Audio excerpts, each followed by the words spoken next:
Ayers Crystal, generated by StoryWave.ai. Tap the like button and subscribe for more. Chapter 1. A Fateful Encounter.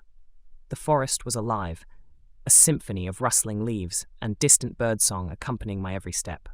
I am Ere Nightbreeze, a ranger of the woodland elf kin, sworn to safeguard these ancient woods. The air this morn was sweet with the scent of blooming wildflowers, the dew-kissed grass beneath my boots. The sun, a dappled artist, painted the path ahead with strokes of gold and green. My bow, a trusted companion, lay at ease in my grip, its yew-body humming with the latent energy of the forest. I kept my emerald gaze keen, scanning the underbrush and treetops. Routine patrols like this had become second nature to me, a dance I performed with the grace of the leaves in the wind. As I ventured deeper, where the trees grew old and the shadows long, a glimmer caught my eye. A gem, pulsating with a radiant light, nestled within the gnarled roots of an ancient oak. My heart quickened as I approached, the air around the stone thrumming with a power that seemed to call to my very soul. With a hesitance born of respect for the unknown, I extended a hand. The moment my skin grazed the crystal, a surge of energy cascaded through me, a torrent of wild magic that filled my veins with fire and light. It was as if the forest itself had breathed into me a sliver of its essence. I staggered, nearly overwhelmed by the influx, the gem's golden veins now mirroring the tattoos of ancient runes on my forearms. Magic swirled within me, a storm of potential that whispered of distant realms and arcane secrets. I felt my senses sharpen, the world around me coming into a focus that was both exhilarating and terrifying. By the great oak, I murmured, my whispery, melodic voice barely rising above the hum of the forest. What power is this? The gem seemed to resonate with my wonder, its glow softening to a comforting warmth. I tucked it carefully within my leather pouch, the weight of it both reassuring and ominous against my thigh. As I resumed my patrol, the forest felt changed. Every whisper of wind seemed to carry a message, every rustle of leaves a warning. I was no longer merely a guardian of these woods. I had become an intrinsic part of their ancient magic. It was not long before I sensed I was not alone. Eyes watched from the shadows, hidden figures that moved with a silence that matched my own. I could feel their focus, their intentions shrouded in mystery. My newly acquired power had drawn them to me like moths to a flame. I reached for an arrow, the fletching familiar beneath my fingers, and knocked it to my bow. The forest held its breath as I turned, confronting the unseen threat with a will forged by the very powers they coveted. "Show yourselves," I commanded, my voice steady despite the undercurrent of magic coursing through me. From the underbrush emerged Lyra Swiftfoot, my half-elf companion, her hazel eyes wide with both concern and curiosity. "Air," she called out, her tone as lively as the stream that cut through the heart of the woods. "What has happened?" "The forest whispers of your encounter." I lowered my bow, the tension ebbing from my shoulders. "Lyra, it seems the forest has granted me a gift, or perhaps a burden." She stepped closer, her agile form moving with the grace of the creatures she so often emulated. "Let us return to the others. Cedric must hear of this, and Irian. She may understand what this means for you." With a nod, I agreed, knowing the wisdom of Cedric Whitethorn and the mystical insight of Irian Moonshadow would be invaluable. Together, we set off toward the heart of the forest, the gem's presence a constant pulse against my side, a reminder that my life had irrevocably changed. The journey back was quiet, contemplative, with Lyra's keen senses guiding us through the less trodden paths. The forest watched, its ancient guardians whispering among themselves, a tale of a ranger and a radiant gem that had altered the fabric of their domain. As the canopy above whispered secrets only the wind could understand, I pondered the surge of power that had enveloped me and the hidden enemies it had awakened. My journey had taken an unexpected turn, and I knew that the path ahead would be fraught with peril. But for now, I embraced the mystery and the magic, and the fateful encounter that had set it all in motion. Chapter 2.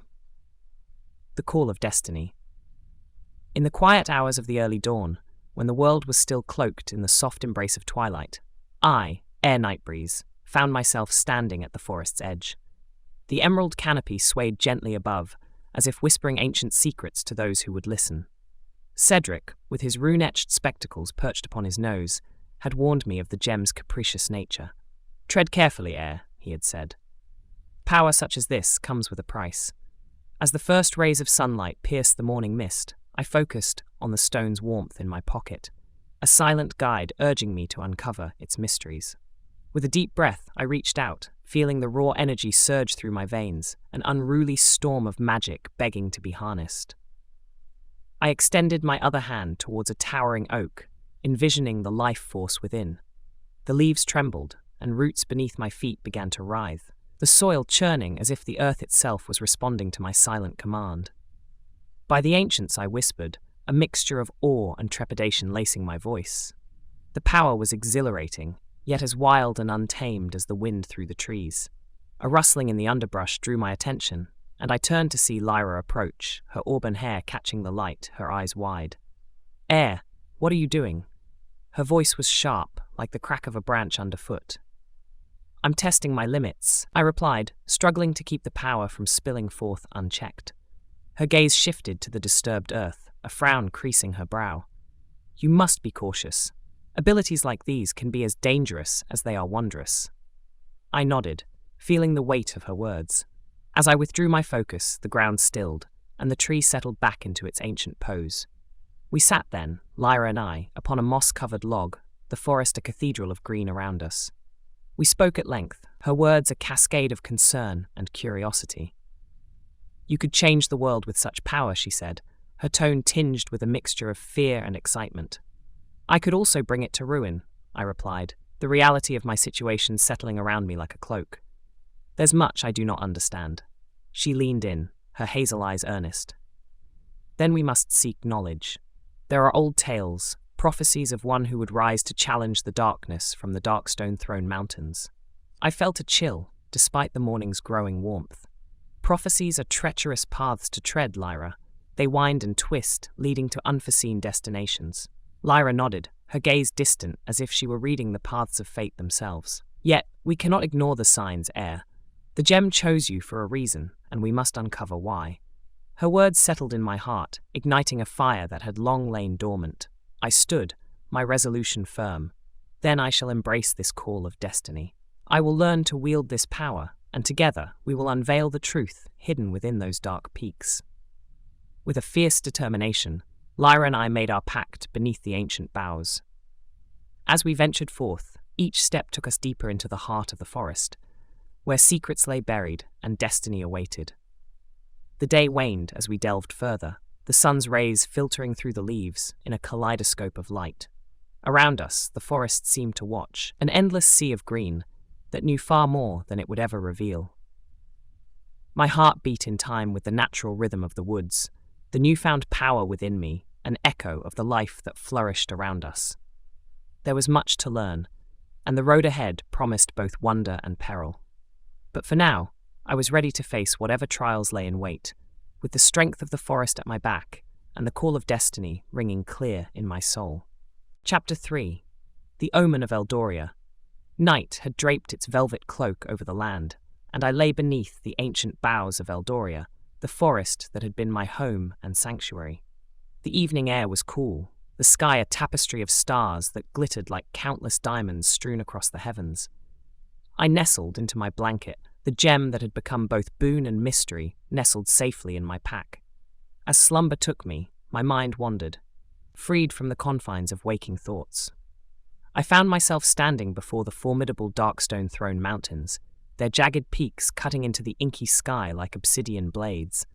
A palpable dread emanated from those peaks, the very air tainted with a sinister chill that bit at my bones. The dream wove its tale, and I saw the mountains open up like the jaws of a great beast, revealing a path shrouded in a darkness so profound it seemed to swallow light itself. A voice, deep and echoing, filled the void, its timbre familiar, a haunting reminder of Malroth's malevolent presence. "Heir," it boomed, the name bouncing off the stone walls. "You cannot escape your fate." I felt the gem pulse against my side, a heartbeat of pure energy that quelled the shadow's grip on my soul. It was a compass, a signpost set to guide me through the impending gloom. I awoke with a start, the echo of the voice still reverberating in my ears. The forest around me whispered in secretive voices, the wind rustling through the leaves as if sharing the secrets of my dream. Lyra was already awake, her keen eyes reflecting the first light of dawn. She watched me with an intensity that told me she knew something had unsettled me. "You look like you've seen a ghost," she remarked, her voice cutting through the early morning stillness. Sitting up, I rubbed the sleep from my eyes. "A vision, more like," I replied. "The mountains. They hold something dark within them, and I fear the gem is tied to it." She joined me on the forest floor, her agile form moving with silent grace. "Tell me everything," she urged. And so, I recounted my dream, the details vivid in my mind's eye.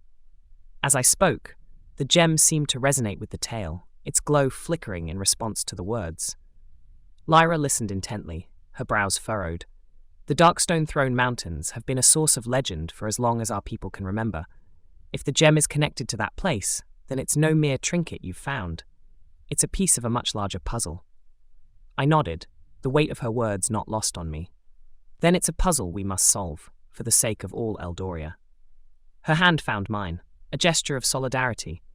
"We'll face this challenge together, heir. Whatever darkness dwells within those mountains, it will not spread its shadow over the land unopposed." I squeezed her hand in return, grateful for her unwavering spirit. The forest seemed to lean in, listening to our exchange, the ancient trees standing sentinel over our resolve. "We'll need to prepare," I said, determination stealing my voice. "Train, study, and understand the power I now wield.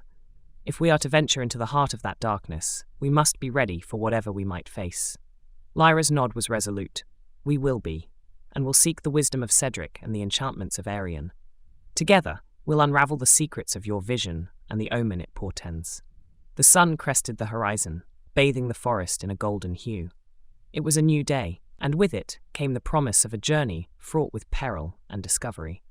Yet, as I packed my belongings and prepared to set out, I felt a surge of purpose. The Darkstone Throne Mountains loomed in my mind's eye, a challenge issued by the very land itself. With Lyra at my side, we began the day's preparations, the forest watching over us with a quiet vigilance. The path ahead was uncertain, but I knew that whatever destiny awaited within the shadows of the mountains, I would meet it head-on, with the strength of the forest and the courage of my companions as my guide. Chapter 4. The Sage's Council. In the heart of Eldoria, where the ancient trees stood as timeless sentinels, there existed a clearing known to few. Here, nestled amongst the whispering foliage, Cedric, whom many called the Sage of Eldoria, made his home. His abode, an unassuming cottage crafted from stone and wood, was as much a part of the forest as the oaks and maples that surrounded it. Upon my arrival, the door creaked open before I could announce myself, an invitation from the wise elder who awaited within. The interior was a trove of knowledge, with shelves laden with tomes and scrolls, the air heavy with the scent of must and sage. Cedric, his wispy white hair a crown of wisdom, peered at me from over his rune-etched spectacles. "Heir," he greeted, his voice gentle, "I have been expecting you." I stepped forward, the gem's weight a constant presence at my side. "Cedric, I've had a vision," I began, the words spilling forth like the cascade of a stream. "The mountains, the darkness, it's all connected to this stone." He motioned for me to sit, and I took a place opposite him at a table strewn with parchments. With a flick of his wrist, a candle flickered to life, casting a warm glow over the etchings and ink that chronicled the history and lore of our people. "Heir, the vision you experienced is no mere dream," Cedric said, his pale blue eyes locking onto mine. "It is an omen, a glimpse into the fate that awaits you." I felt a knot form in my stomach. The gravity of his words was undeniable, the path before me shrouded in uncertainty. "What am I to do?" I asked, the question a weight upon my tongue. Cedric leaned back, his frail form a vivid incongruity to the vigor that sparked in his gaze. "There is a prophecy, old as the forest itself, that speaks of a guardian who shall rise to confront an unspeakable evil birthed from the Darkstone Throne Mountains." My hand instinctively went to the gem, its surface cool beneath my touch. "And you believe this guardian is me?" The sage nodded, his long, thin beard swaying with the motion. "The signs are there, as clear as the stars in the night sky. This gem, your abilities, they are not chance. They are destiny." A silence fell between us, only the crackle of the candle and the distant hoot of an owl filling the space. I pondered his words, the weight of a journey foretold pressing against my shoulders. "But why me?" I asked, my voice barely a whisper. "What connects me to such darkness?"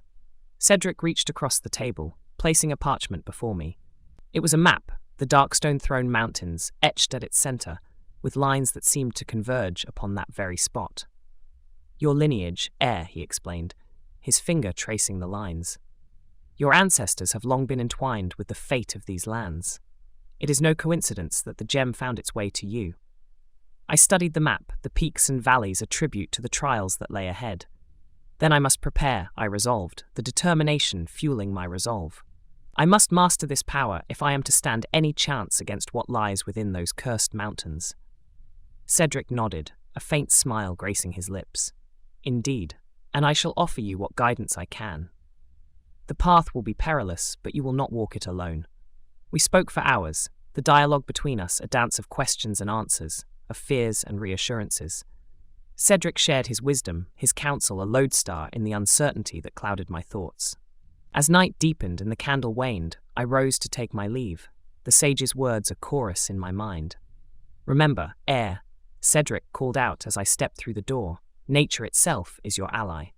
Heed its call and let it guide you." The forest greeted me with open arms, the night creatures singing their serenades. I felt a kinship with the land, the magic within me an echo of its ancient power. The challenge of the mountains loomed large, but with the sage's counsel and the forest's embrace, I was ready to face the omen of Eldoria. Chapter 5. The Gathering of Allies. The day's first light filtered through the dense canopy of Eldoria as I made my way along the winding path that led to Lyra's abode. The morning air was brisk, carrying the earthy scent of damp soil and the fresh aroma of pine. Her home, a cozy structure of intertwined branches and leaves, blended seamlessly into the surroundings, a token to her half-elf heritage that straddled two worlds. I rapped on the wooden frame of her door, the sound echoing softly in the quiet of dawn. Moments later, the door swung open, revealing Lyra, her auburn hair like a fiery cascade over her shoulders. Her eyes, sharp as the edge of a blade, regarded me with an inquisitive tilt. "Heir, what brings you here at this hour?" she inquired, her voice as lively as the brook that flowed near her home. I stepped inside, where the air was warm and the scent of herbs hung thick. "I've come to ask for your help, Lyra," I began, my words deliberate. "The quest I am to undertake is not one I can face alone." She ushered me to sit at a small table carved from an ancient stump, her movements fluid and purposeful. "Speak plainly, heir. What is it you ask of me?" I took a deep breath, knowing the gravity of the request. "I need you, Lyra, your skills as a scout, your unwavering spirit. The journey to the Darkstone Throne Mountains is fraught with peril, and your presence would be a boon to our success." Lyra's gaze turned contemplative, the morning light casting a golden hue upon her features. "You speak of our success," she noted. "Who else have you brought into this fold?" "Arian will join us," I replied. "Her mastery of enchantments may be crucial to understanding the gem's mysteries and the darkness we face." A smile tugged at the corners of her mouth, a mix of pride and determination shining in her hazel eyes. "Then you shall have my bow and my resolve, heir. This quest, it's a chance to prove my worth, not just to you or to Eldoria, but to myself." I nodded, grateful for her companionship. "Thank you, Lyra. Together, we will face whatever the forest and mountains conspire to place in our path." With Lyra's pledge secured, we set out to find Arian, her home nestled within a grove where the moonlight seemed to linger even during the day. Her dwelling shimmered with a faint glow, the air thrumming with the latent magic of her fairy kind. Arian was tending to a garden of luminescent flowers when we arrived, her hands weaving through the air in an intricate dance that encouraged the blooms to unfurl. Her midnight blue hair reflected the subtle light, and when she turned to greet us, her silver eyes held the depth of the night sky. "Heir, Lyra, to what do I owe the pleasure of this visit?" she asked, her voice soothing and melodic, like the gentle hum of dragonfly wings. I stepped forth, my endurance girded by the importance of our mission. "Arian, the time has come to embark on a quest that will determine the fate of our lands. The gem you see here," I said, revealing the radiant stone, "is the key to vanquishing the evil that stirs within the mountains." Her gaze fell upon the gem, a look of recognition crossing her features.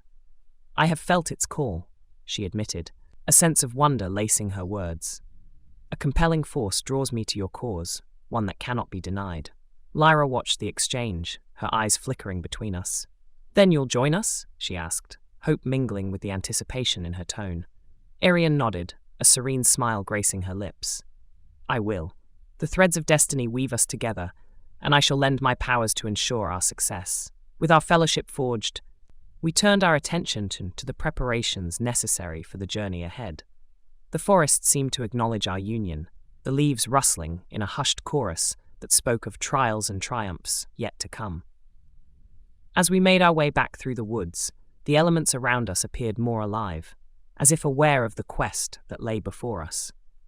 The wind whispered secrets through the trees, the earth beneath our feet offered its silent strength, and the water in the streams babbled tales of resilience.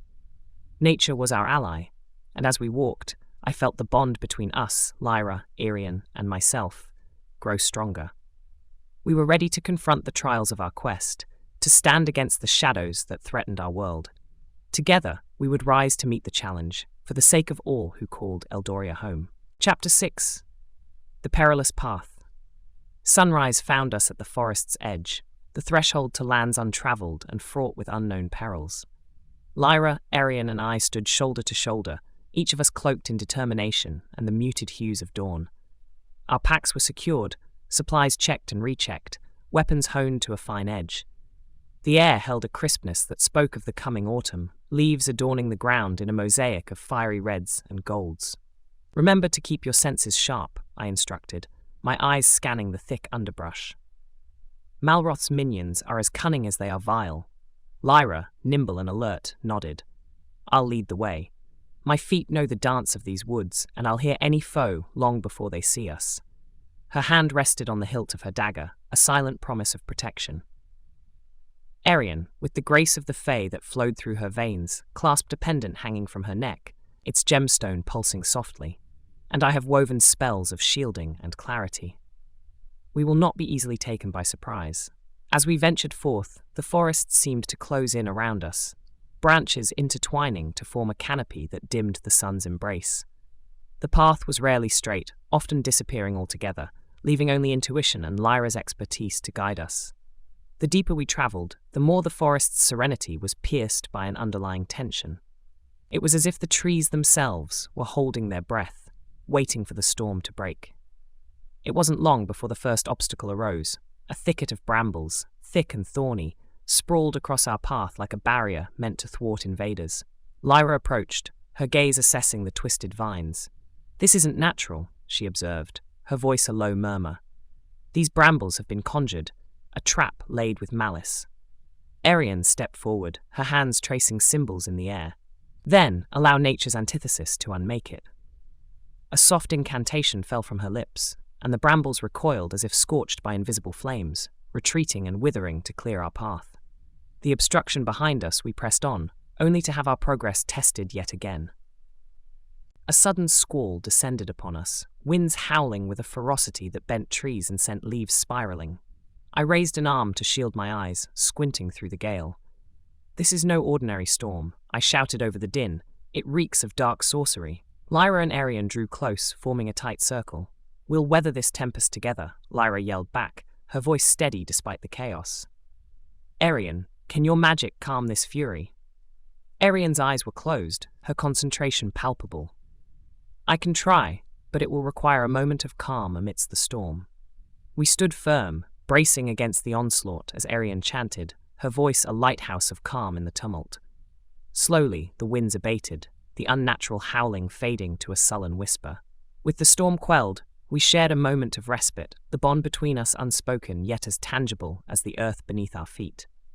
We knew this was but a taste of the trials to come, a prelude to the conflict that awaited us at the heart of the Darkstone Throne Mountains. As we resumed our journey, I found myself reflecting on the challenges we had faced thus far. It was clear that Malroth had sensed the awakening of the gem and was intent on halting our progress by any means necessary. "We must remain vigilant," I cautioned, my hand resting on the pommel of my sword. "These attacks are but the harbingers of a greater threat, that lies in wait. Lyra nodded, her eyes scanning the horizon. We'll face them head on, Air, she affirmed. Each challenge overcome is a step closer to our goal.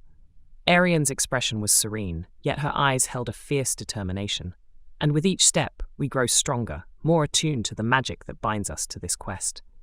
Together, we forged ahead, the forest giving way to rocky outcrops and rising hills.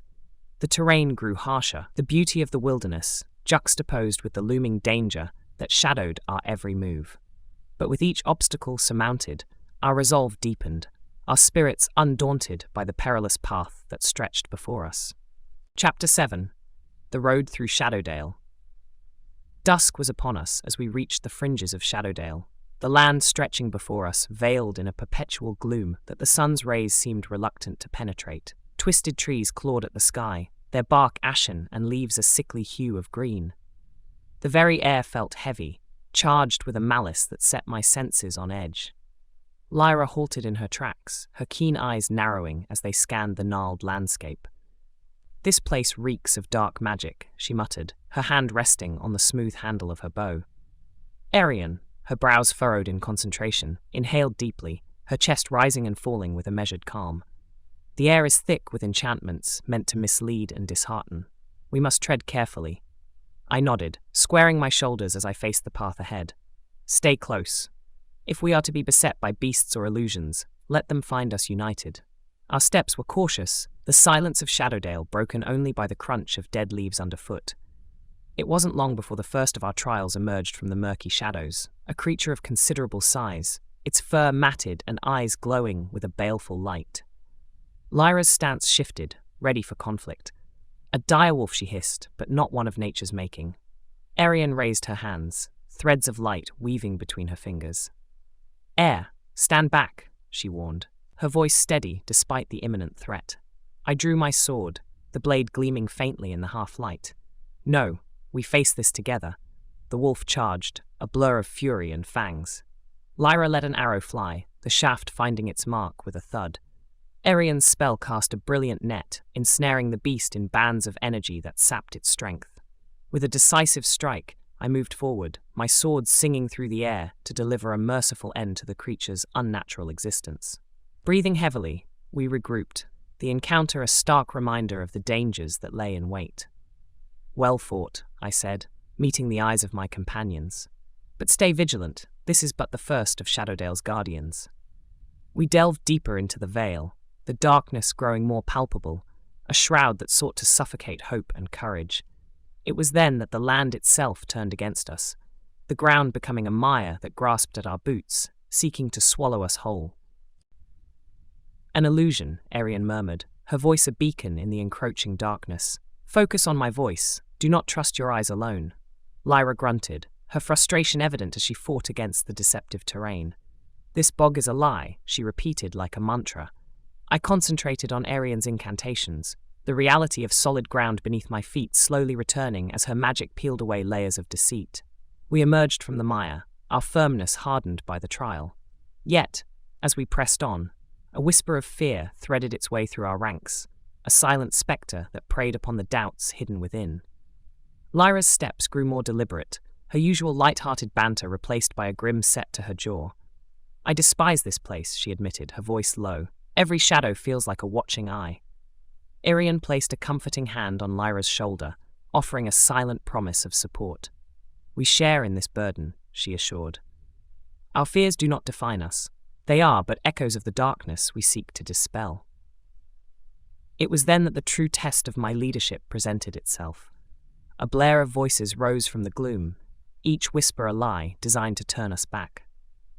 I stood firm, rallying my companions with a conviction that cut through the falsehoods. Remember why we journey, I called out, the gem pulsing with a light that pierced the darkness.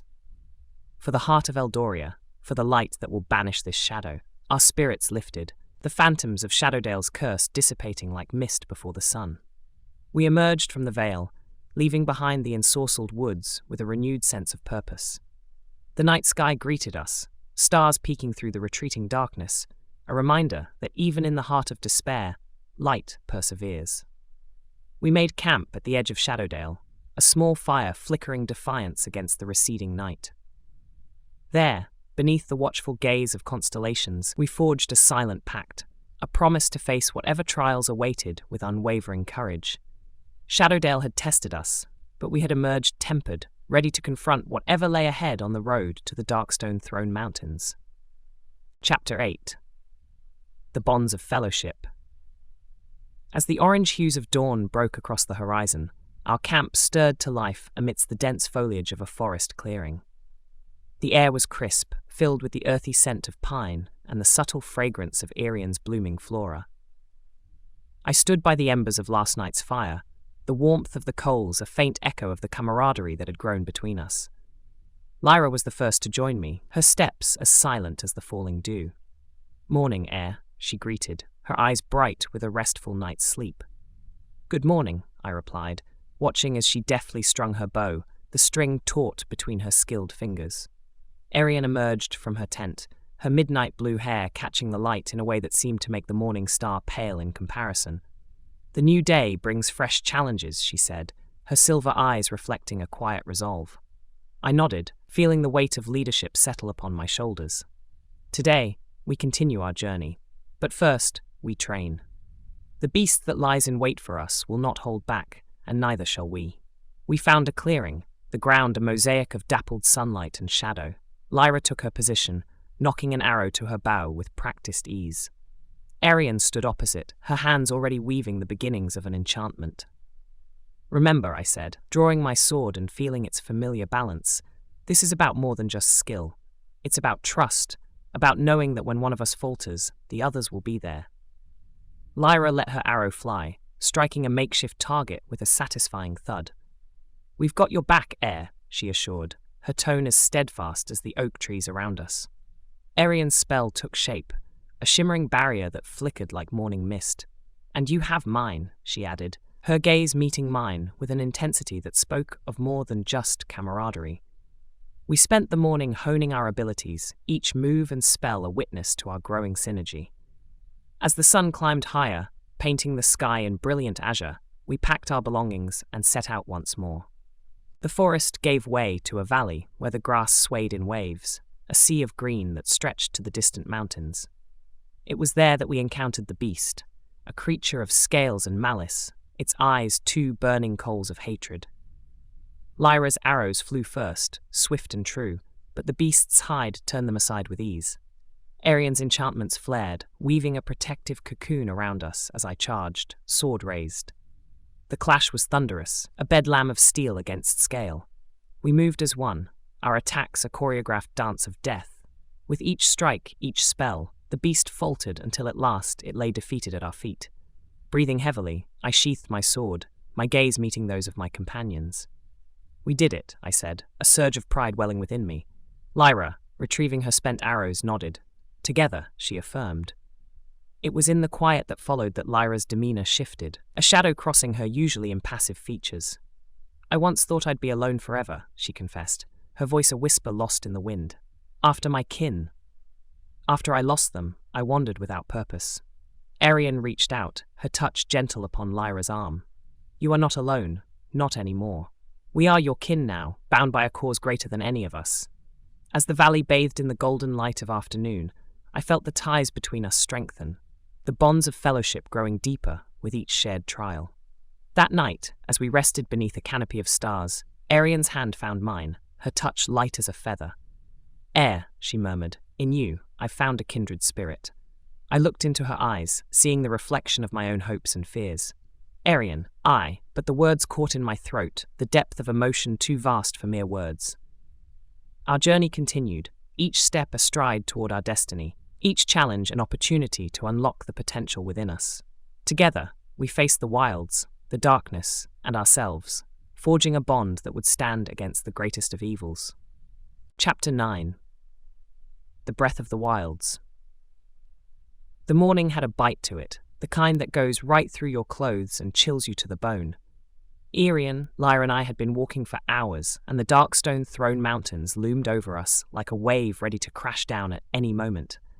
It was as if the closer we got, the more the land itself wanted to push us back. I couldn't shake the feeling that Malroth's influence was growing stronger the nearer we drew to the mountains. Stay sharp, I warned. Nature here isn't just wild, it's angry. Lyra responded with a solemn nod, her eyes scanning the tree line. Something's off. The animals have gone silent, she observed, her voice barely above a whisper. Arian, with a furrowed brow, drew a circle in the air with her fingers, her lips moving in a silent incantation. The magic in the air, it's like a storm brewing on the horizon, but with no clouds in sight. We barely had time to prepare before the first of our troubles began. A rustling sound filled the air, and from the soil erupted a tangle of vines, thick and covered in thorns. They writhed like serpents, reaching for us with an intent that was unmistakably hostile. Arian, now would be a good time for that magic of yours. Lyra called out as she notched an arrow, letting it fly through the air. It sliced through one of the vines, but two more sprouted in its place. Arian's hands glowed with a fierce light, and she unleashed a wave of energy that made the vines recoil. I can keep them at bay, but I can't hold them off forever. I drew my sword, slashing at the vines that crept ever closer. We need to move. Lyra, find us a path. Lyra was already ahead of us, her movements swift and sure. This way, she shouted, leading us through the undergrowth. It was a harrowing escape, and once we were clear of the vines, we didn't stop to catch our breath. We knew the respite would be brief. Malroth wouldn't let us off so easily. As if on cue, the sky darkened, and a fierce wind began to howl. Arian looked up, her eyes wide with concern. This is no natural gale. It's laced with dark enchantments. I planted my feet firmly on the ground, feeling the wind tug at my cloak. We can't let it scatter us. Stand back to back. The wind whipped around us, howling with voices that weren't quite human. It was as if the very air had become an extension of Malroth's will, seeking to tear us apart and swallow us whole. Lyra's voice cut through the tumult. Air, I can't see. This wind, it's blinding me. Arian shouted back, her voice steady despite the chaos. Close your eyes and listen to my voice. I'll guide you through the storm. I did as she commanded, trusting in her words more than my own sight. Together, we moved as one, a unit bound by trust and necessity. When the wind finally died down, we found ourselves on the other side, battered but unbroken. We can't keep going like this, I admitted, looking to my companions. We need to find shelter, regroup, and come up with a plan. Arian nodded, her face pale but her single-mindedness clear. Agreed. This land is cursed, and we won't survive long if we're constantly on the defensive. Lyra, still catching her breath, managed a wry smile. Well, at least we're getting good at this whole survival thing. As the day waned, we found a cave that offered some respite from the relentless attacks. Inside, the air was still, and the silence a welcome relief from the chaos outside. Arian started a small fire, the flames casting dancing shadows on the cave walls. We'll need to be smarter about how we tackle these challenges, she said. Malroth is testing us, but we won't let him break our spirit. Lyra sat close to the fire, her eyes reflecting the flames. We've faced worse than this, she said. We just need to keep believing in ourselves. I looked at both of them, feeling the truth of her words. Together, we'll make it through. We've already proven we're stronger than we thought. That night, we took turns keeping watch. The fire, a radar of warmth in the cold darkness. The wilds of the land might have been breathing down our necks, but inside that cave, we found strength in our fellowship, and in the belief that we were destined for greater things. Chapter 10. The Echoes of the Ancients. We stood at the base of a colossal stone archway, its surface etched with runes that hummed with an ageless power. The arch was the threshold to the ancestors' vale, a sacred site whispered about in tales and sung of in ballads. It was said that the spirits of the realm's greatest warriors lingered here, guarding the passage to the secrets of Middle-earth. Lyra approached the arch first, her hand hovering over the carvings. These runes are older than any clan or kingdom I know of, she said, her tone carrying a mix of reverence and curiosity. Arian joined her, tracing the symbols with a slender finger. They speak of trials, of proving one's valor and purpose. It seems we cannot simply walk through. I stepped forward, feeling the weight of my lineage. Then I will answer their challenge. The blood of my ancestors flows through my veins. I am ready. As if in response, the ground trembled, and from the shadows beyond the archway emerged figures clad in armor that shimmered with an ethereal light. The Guardians, spirits of the ancient warriors, their eyes ablaze with a fire that pierced the veil of time. One stepped forward, its voice a chorus of whispers that resonated in the air. Who dares to seek passage through the ancestors' veil? It is I, heir of the woodland elfkin, I declared, my voice steady despite the awe that gripped my heart. I come seeking the wisdom of the ancients to fulfill a destiny that threatens the very essence of our world. The guardian regarded me, its gaze penetrating. Many have come before you, wielding bravado and blade, yet they lack the purity of intent. What makes you worthy where they have failed? I unsheathed my sword, holding it aloft. I wield not just a weapon, but a legacy. My quest is not for glory, but for the salvation of Middle-earth. Lyra and Arian stood beside me, a united front against the judgment of ages past. Air speaks true, Lyra added, her voice unwavering. We have faced trials that would break lesser beings. Together, we have overcome. And we will continue to do so, Arian affirmed, her gaze locked with the Guardian's. For the bond that unites us is stronger than the darkness that seeks to engulf our lands. The Guardian nodded, its form glowing brighter. Very well. You shall be tested, not by words, but by combat. Prove your might, and your worth shall be recognized. The air crackled with an ancient energy as the Guardians readied themselves. I gripped my sword tighter, feeling its balance and the power it contained. This was a moment of truth, a trial not just of skill, but of spirit. The battle was a tempest, a whirlwind of steel and spellwork. Each Guardian moved with a grace that belied their spectral form, their strikes as deadly as they were silent. Lyra's arrows cut through the air, each one finding its mark with a precision born of years of training. Arian's enchantments wove a protective tapestry around us, her incantations a litany of power that bolstered our defenses. We fought as one, a symphony of combat that resonated with the echoes of the ancients. When the last of the Guardians fell, the air grew still, the only sound our laboured breathing and the steady thrum of the archway's runes. You have proven yourselves, the lead Guardian intoned, rising once more. Your passage is granted, heir of the woodland elf-kin, and to those who stand with you. As we passed beneath the archway, a sense of accomplishment filled me. The trial had not only tested our combat prowess, but had also reaffirmed the legacy that empowered me, a legacy that found favour with the ancient spirits. The vale beyond was a landscape untouched by time, a place where the air held the whispers of the past and the promise of the future. We pressed on, the intensity of our mission burning ever brighter, the bonds of our fellowship unbreakable. The trials of the ancestors' veil had honed us, and we emerged not just as warriors, but as champions of Middle-earth, ready to face the darkness that lay ahead. Chapter 11. The Edge of Despair. We had been trekking through a narrow gorge when it happened. The walls, steep and unforgiving, seemed to close in on us, casting long, dark shadows that slithered across the ground like dark omens. The air was thick, each breath feeling like a labour, as if the very atmosphere was resisting our passage.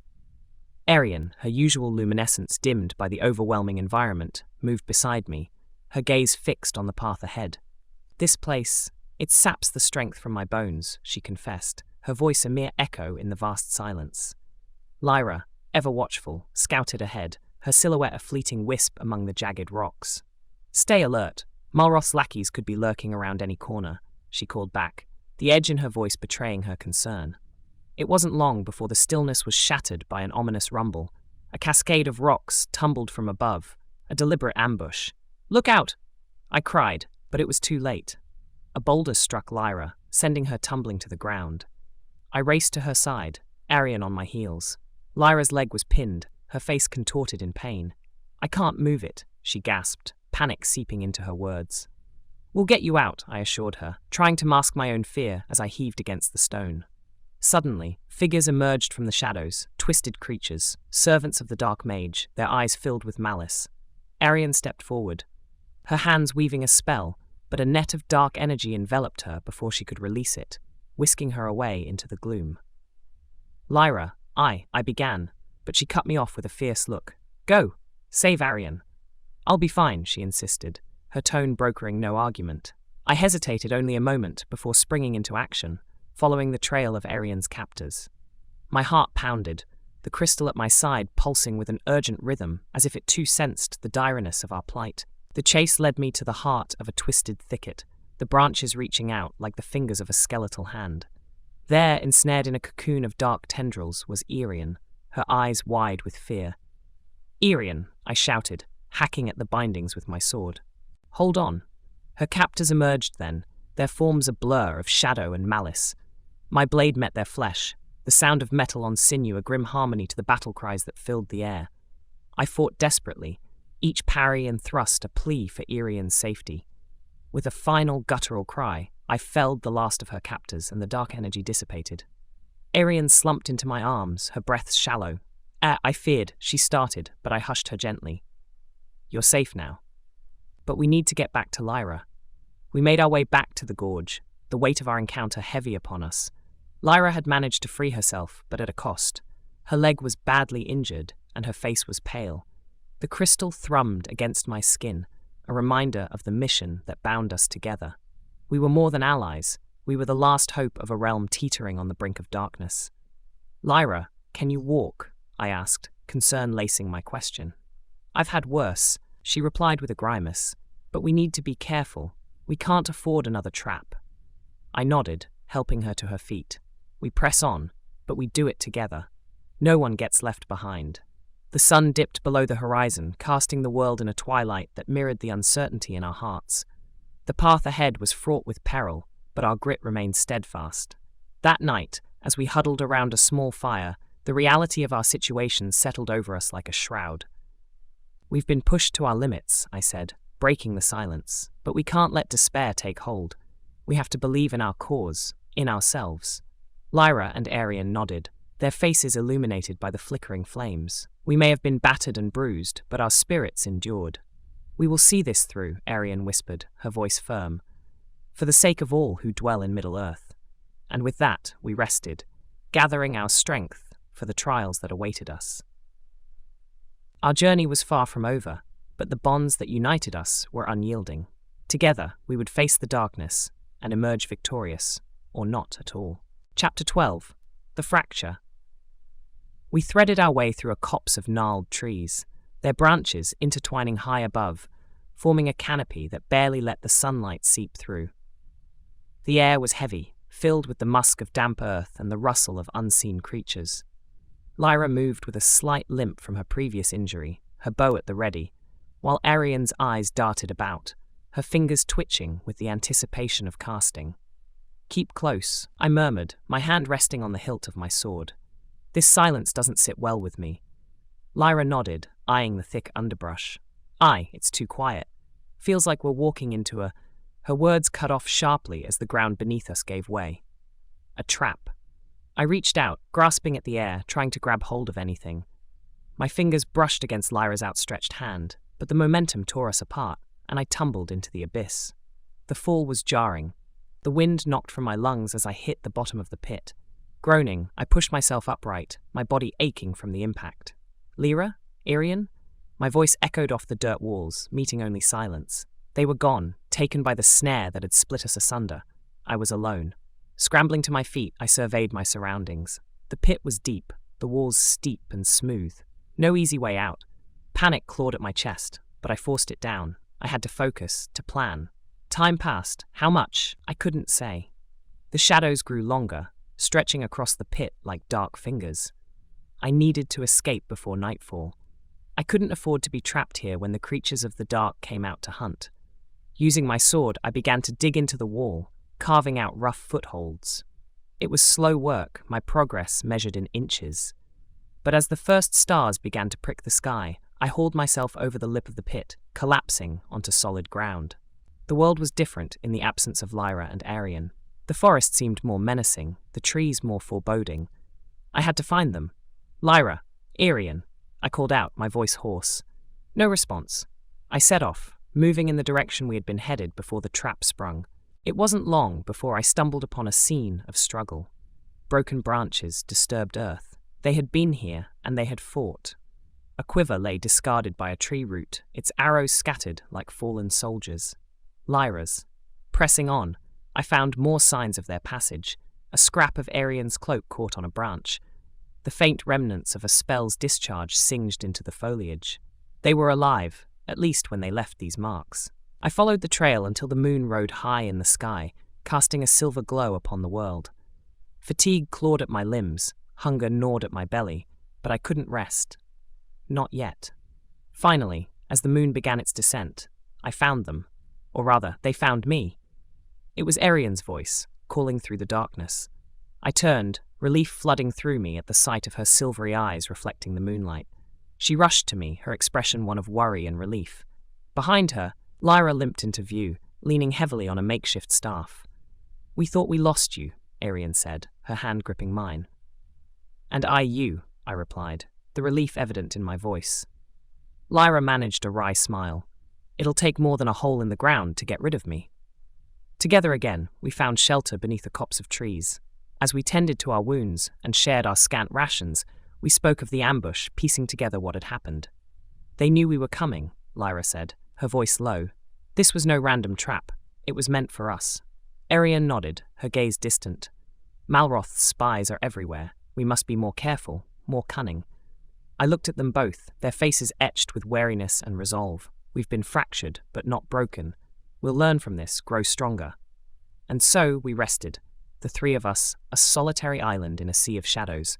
The night was restless, filled with the sounds of the wilds, but we took comfort in our reunited presence. In the morning, we would continue, our spirits undimmed by the night's trials. We were alone, but together, and that made all the difference. Chapter 13. Air's Solitude. Navigating through the dense bramble of Thornwood Forest, I found myself alone, the absence of Lyra and Arian like a void that the forest's incessant whispers seemed eager to fill. The gem's presence in my pocket was a constant weight, as tangible as the burden of my thoughts. I trudged on, the path ahead obscured by a thick fog that clung to the forest floor like a shroud. The silence was broken by the sudden snap of a twig, and I spun around, my hand instinctively reaching for the sword at my side. "Who's there?" I called into the fog, my voice betraying a sliver of my unease. No answer came, only the soft murmur of the forest replying with its eerie rustle. I realized then that it was not just the absence of my companions that unnerved me, it was the creeping doubt that slithered into my mind, whispering of defeat and desolation. As I pushed forward, the forest seemed to come alive, the very trees bending and groaning as if to block my path. A gust of wind sent a chill down my spine, carrying with it the faint scent of decay. I shook my head, willing myself to focus. "This is no time for fear," I muttered under my breath. The day waned, and the forest grew darker, the canopy above an interlocking puzzle of branches that blotted out the sky. I could feel the gem pulsing, its rhythm quickening as if in response to the darkening woods.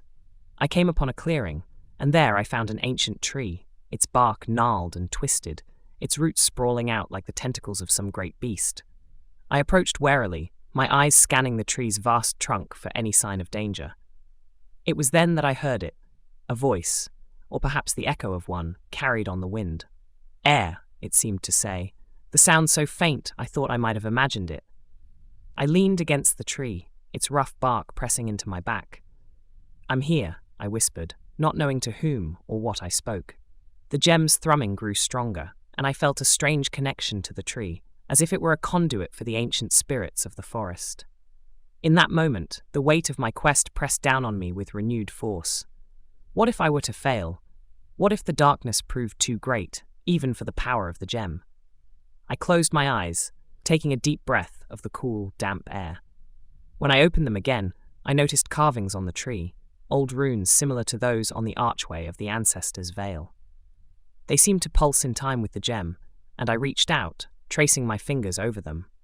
The tree responded, a low hum vibrating through its trunk, and for a moment I felt as if the forest itself were speaking to me, urging me on, reminding me that I was not alone in my fight. I stood, my perseverance hardening. "I will not falter," I declared to the forest, to the tree, and to the unseen spirits that lingered there. "I will carry on, for the sake of all." With a new sense of purpose, I continued my journey, the autocratic fog lifting slightly as if in deference to my determination. The challenges ahead would be many, but I would face them head-on. As the moon rose, casting its pale light through the branches, I made camp. There, in the solitude of Thornwood Forest, I contemplated my next move. The path would be treacherous, the enemies cunning, but I would persevere. For now, the silence of the night was my only companion, and the gem, my pharos. Together, we would see this through to the end, whatever it may hold. Chapter 14. The Valley of Shadows. As I descended into the crevasse that marked the beginning of the Valley of Shadows, the air turned cold, and the remnants of light seemed to wither away, recoiling from the taint that Malroth's touch had left upon the land. The jagged cliffs rose like sentries on either side, their surfaces scarred and worn by the passage of time. I moved cautiously, the silence of the valley unsettling. My sword was drawn, its metal a dull gleam in the dimness. Every step felt like a descent further into the heart of an unfathomable darkness. From the shadows, Lyra emerged, her bowstring taut, as she scanned the area. "Air," she uttered, her voice a mix of relief and urgency. "This place is cursed." Arian was close behind, her countenance somber, the usual radiance of her being dimmed by the grim atmosphere. "We must be swift. The minions of darkness are many, and we are but 3. No sooner had Arian spoken than the creatures of the valley revealed themselves, a legion of twisted forms that hungered for the light we carried within us. With a snarl, they charged, and we braced for impact. "Stand firm," I cried, swinging my sword in a wide arc, meeting the leathery hide of the first beast that dared leap toward me. For Eldoria, Lyra's arrows found their targets with lethal precision, each shaft a whisper of hope that pierced the encroaching despair. "We'll carve a path through," she shouted, nocking another arrow. Arian's incantations sparked in the gloom, her spells a radiant dance that pushed back against the tide of Malroth's minions. "By the light," she chanted, her words a bulwark against the darkness. The battle raged, fierce and relentless. We moved back to back, a circle of defiance in a sea of shadows. Each fallen foe was swiftly replaced by another, as endless as the night that sought to swallow us whole. Yet, as our blades sang and our magic flared, a fire kindled within us, a flame fueled by the very challenge that sought to extinguish it. We were the bearers of hope, the wielders of ancient power, and we would not be vanquished. As the last of the creatures fell, a hush settled over the valley, the echoes of our conflict fading into the ether. Panting, we surveyed the aftermath, the ground littered with the remnants of our foes. "We have won this fight," I said, sheathing my sword, "but the war against Malroth is far from over."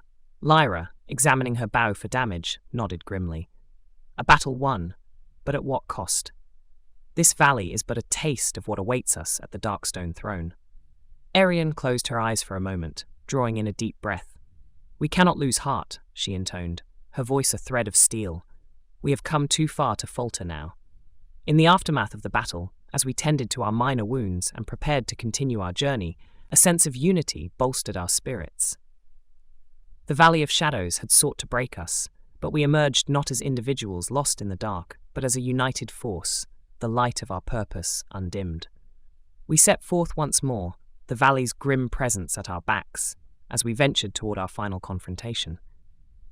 The minions of darkness had been but a prelude to the true test that awaited us at the mountain's base. We were ready, for ourselves, for the realms that lay behind us, and for the future we were determined to secure. Chapter 15. The night before dawn. The darkness enveloped us, a blanket woven from the inky threads of night. Our small campfire flickered, casting a warm glow against the vast curtain of night. The Darkstone Throne Mountains loomed like silent giants against the starry sky, their outlines jagged and foreboding. Lyra sat cross-legged, fletching her arrows with a precision that had become second nature. The soft scraping sound as she worked was oddly comforting in the stillness. Arian, her face illuminated by the dance of flames, was brewing a concoction from an assortment of herbs, her movements deliberate. I sharpened my blade, the rhythmic sound of stone against steel a meditative chant.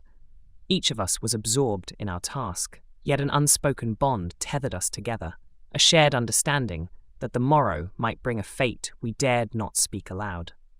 Lyra broke the silence, her voice cutting through the night. "You ever think about what you'd be doing if we weren't about to face down the end of the world?" Arian chuckled softly, a sound tinged with melancholy. "I suppose I'd be tending to my garden, watching the moonflowers bloom." "Me?" I paused, considering. I'd be patrolling the woods, keeping them safe from poachers and dark creatures. Simple times. Lyra nodded, placing her finished arrow aside. I miss those days, when our biggest worry was whether a rainstorm would ruin a hunt. Arian poured the steaming liquid into 3 cups, handing one to each of us. We've come far from those simple worries. Tomorrow, we fight not just for ourselves, but for all who can't. The fire crackled, a punctuation to her words. We sipped the bitter brew, feeling its warmth seep into our bones. The silence returned, but it was a companion now, not an intruder. After a time, Lyra spoke up again, her gaze fixed on the flames. I never told you both about my family. Irian and I shifted, giving her our full attention. They were hunters, like me, taught me everything I know. But one day, they went after a beast, a creature that was terrorizing a nearby village. They never came back. Her words hung heavy in the air, a shared sorrow that bridged the gap between us. I'm so sorry, Lyra, I said, my voice low. She shook her head, her eyes not leaving the fire. Don't be. They died heroes. That's how I want to go, if it comes to that. Irian reached out, placing a comforting hand over Lyra's. We're all heroes in this tale, no matter how it ends. We sat in contemplation, the fire's glow reflecting off our faces. The night seemed to hold its breath, the world pausing for just a moment. I've always believed that our fates are our own to forge, I said, breaking the quiet. Tomorrow will prove that. Lyra smiled, a glimmer of her usual defiance shining through. I'll drink to that. We raised our cups, the herbal concoction a bitter reminder of the tasks that awaited us. But for now, in the night before dawn, we found solace in each other's stories, in the camaraderie that had been forged through fire and shadow. The fire dwindled to embers, and we wrapped ourselves in our cloaks, seeking a few hours of rest before the battle. As sleep claimed me, I clung to the hope that when the sun rose, it would shine on a world free from the stain of Malroth's evil, a world where our sacrifices would be remembered, not in sorrow, but in the songs of a new dawn. Chapter 16. The Ascent of Darkstone. It was the stark light of dawn that greeted us as we stood at the base of the menacing Darkstone Mountain, its peak obscured by a swirling vortex of dark clouds. The path ahead was littered with jagged rocks and twisted roots, a treacherous tapestry leading to Malroth's stronghold. Lyra, her quiver bristling with arrows, surveyed the ascent with a calculating eye. Looks like a nasty climb, but I've scaled worse. Arian, her satchel of runes and potions at the ready, nodded in agreement. And I've prepared enchantments to steady our footing. We'll need to be nimble to avoid the traps that surely await. Casting a glance at the imposing fortress that clawed at the sky, I tightened my grip on the sword that had been my constant companion. This is it, I said, my voice carrying a determination that mirrored my resolve. Let's shatter the last of Malroth's defenses.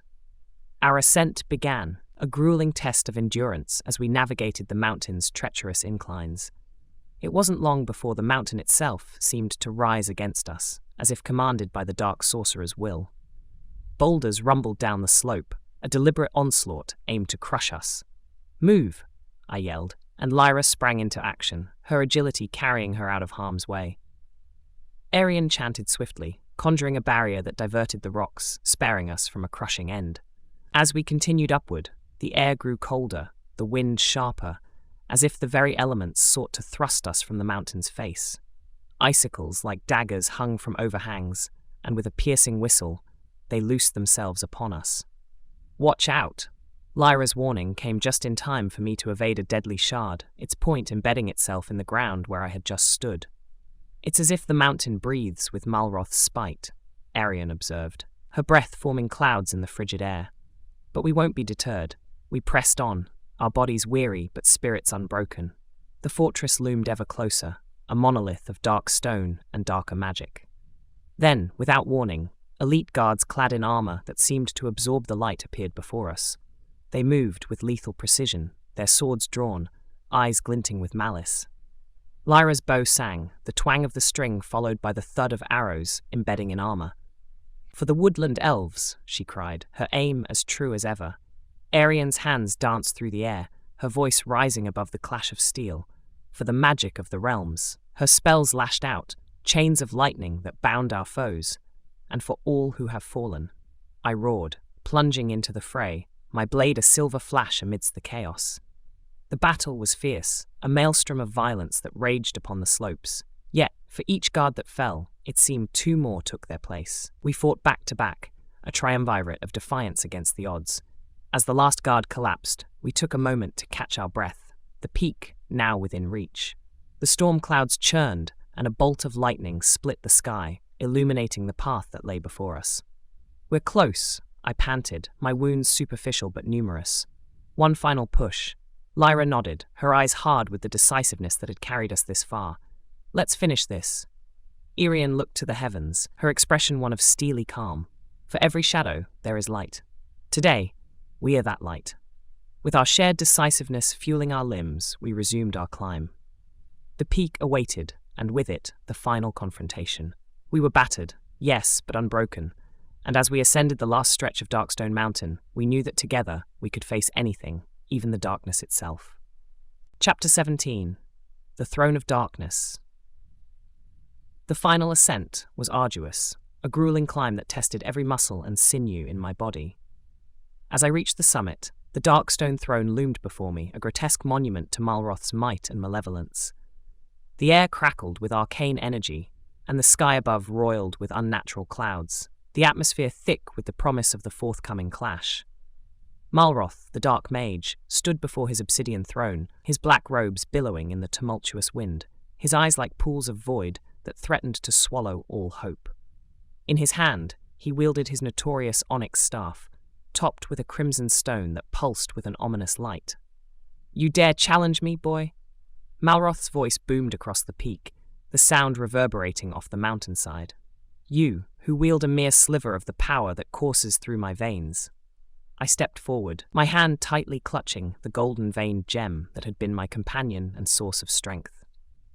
"It is not a challenge, Malroth," I said, my voice steady despite the swell of emotions within me. "It is the end of your reign of terror."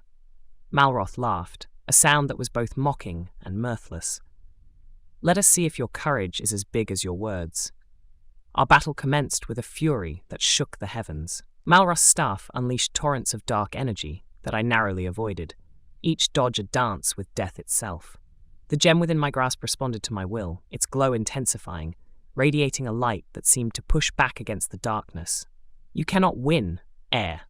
Malroth sneered, conjuring bolts of shadow that forked across the sky. "You are but a child playing at being a hero."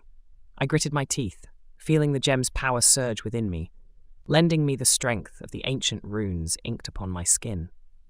"We shall see who is the child when this day is done," I retorted, releasing a wave of golden energy that collided with Malroth's assault, the impact sending shockwaves throughout the land.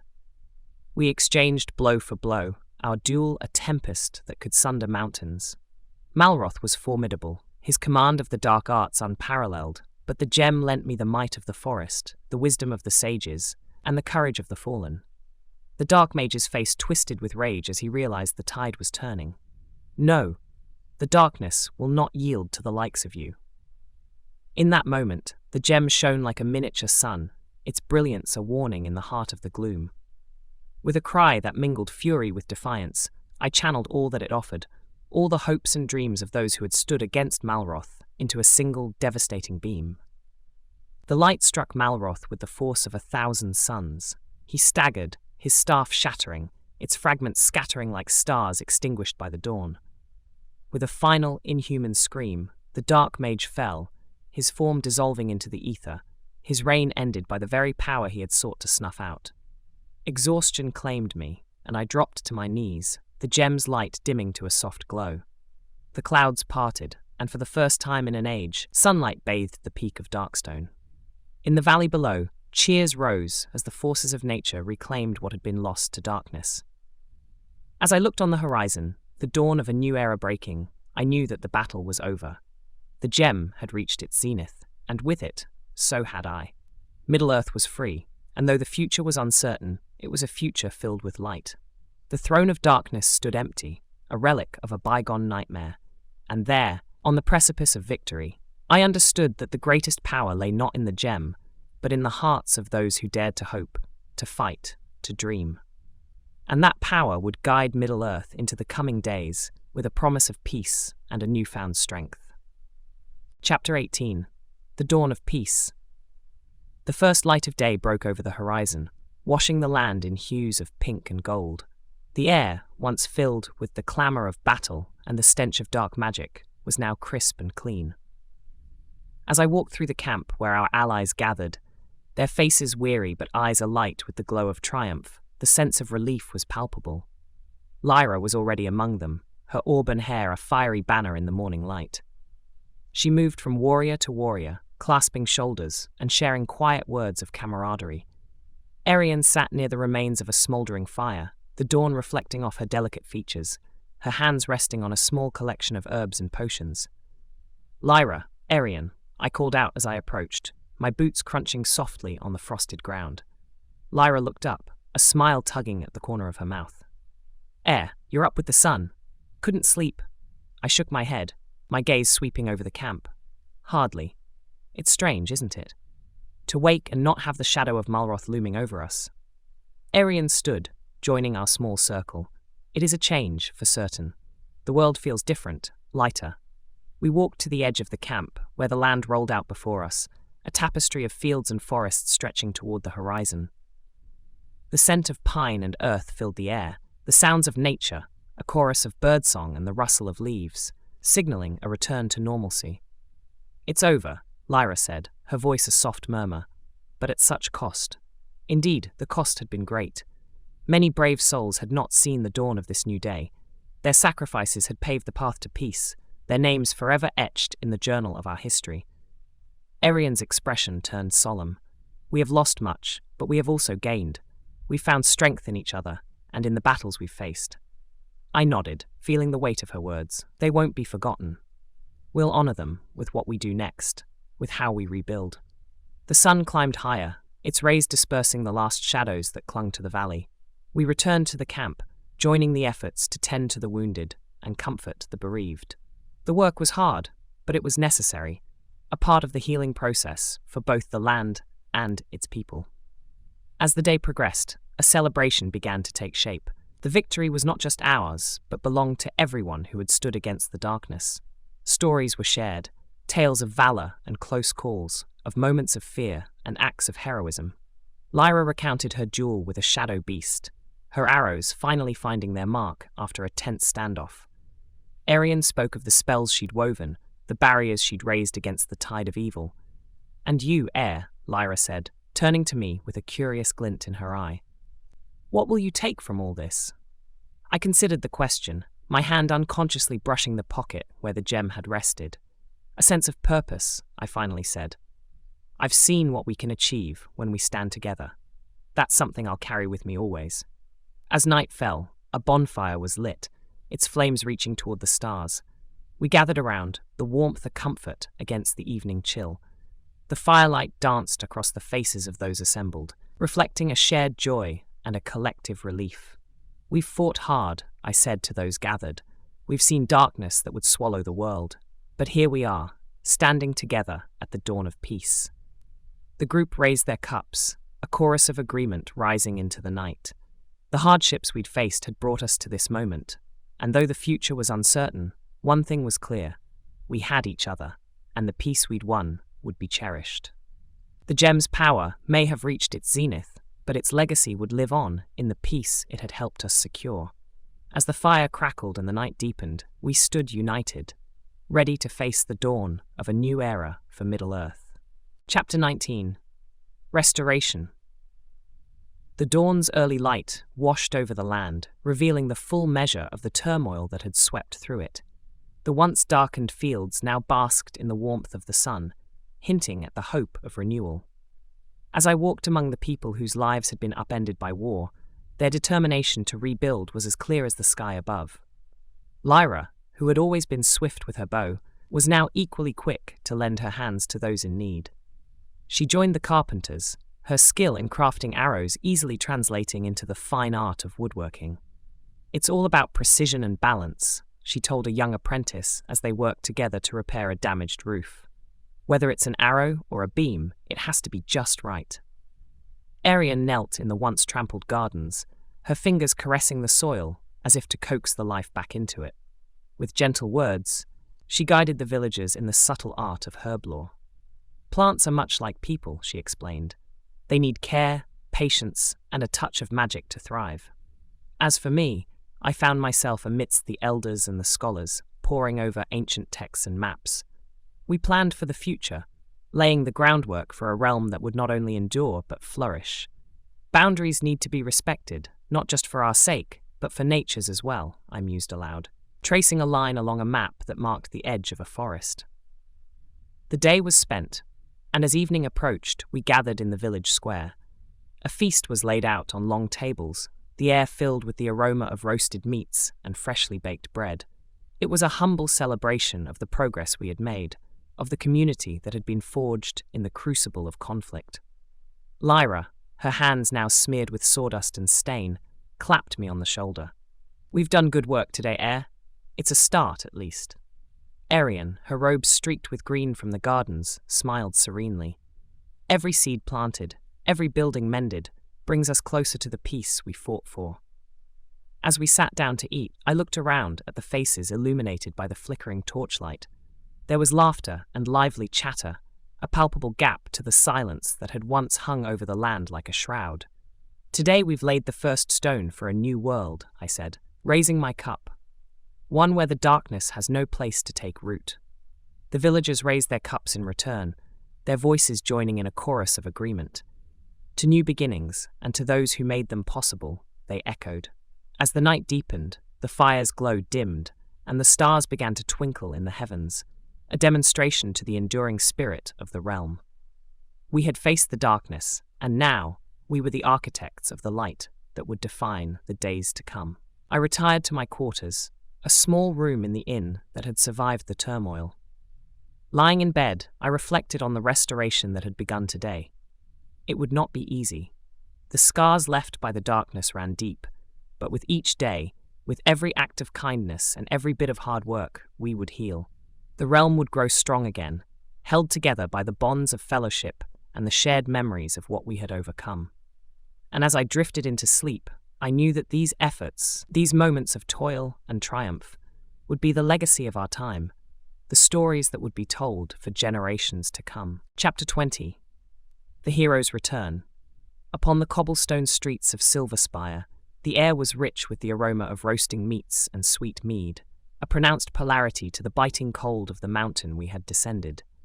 The city, with its gleaming towers and lively market squares, was alive with the sound of merriment, a stark reminder of the life we had fought to protect.